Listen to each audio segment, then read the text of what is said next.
It's not only new cars at Motor Fair. This lovely collection of older ones are all for sale. They're going to come under the hammer at an auction here next week. Well, usually the only time you'd see such cars on the road is in specialist rallies. And almost every weekend, somewhere around the country, enthusiasts are out in their treasured vehicles, cars, vans, even buses. Each year, the Ribble Enthusiast Club meet at a car park in Southport and drive to Blackpool seafront. Tony Mason was there, hopping on and off buses all the way. Famous names, many from an era long gone, on carriages that once took workers to factory and farm and conveyed gracious ladies to afternoon tea at the Imperial. There's over 60 years of nostalgia here at Southport as bus enthusiasts of every age are being flagged away by the mayoral party.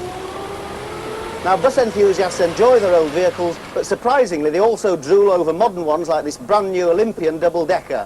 But the difference is that these are much easier to drive. No gears, just a lot of knobs and buttons, so off we go. They came in all shapes and sizes. We passed a film star from All Creatures Great and Small, a 30s Ribble Tiger, a post-war London omnibus, and the very first Atlantean. But I had to leave the newest for the oldest, the Leyland Lion. It was built in 1927, and this vehicle was one of an order of 34. Actually ordered by Ribble between February and March in 1927.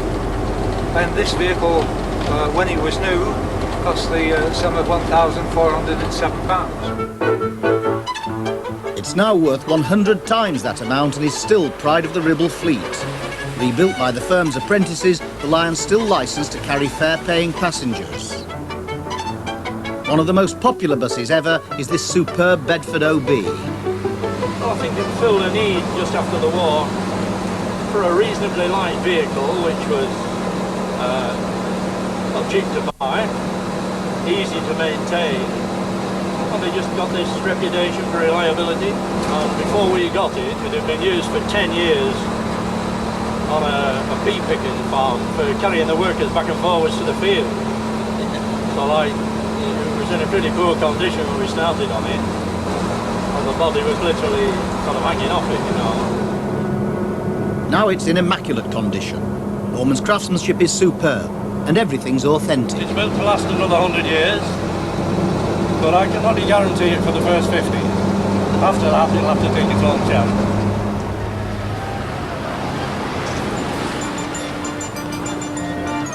No, I didn't drive all the way. There's only one way to arrive in Blackpool, and that's on an open-top double-decker. This splendid 1965 PD2 comes from Southport, and it's unusual because it spent all its life there. In the 70s, there were lots of changes in the bus business when companies amalgamated and buses moved areas, but not this one. It stayed in Southport. So today is a very rare outing for it to foreign shores. The Leyland Tiger Model PS1 coach with ducal bodywork in the delivery of Maypole coaches.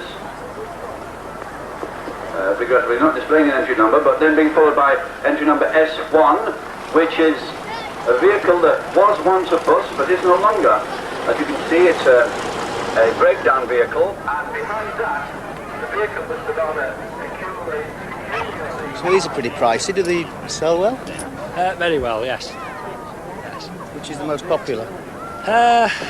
Today I think it's have to be the new range of models just come out. Probably the best seller today, those. Ah, the Leyland Tiger Cub. I understand it's the only one left running in the world. Fabulous. But they're not just here for the sake of it, there's the serious business of silverware. the 1950 Bedford OB model with dual bodywork of Charles and Preston. We don't expect to sort of win anything at these seats when you arrive up with 4 cooks.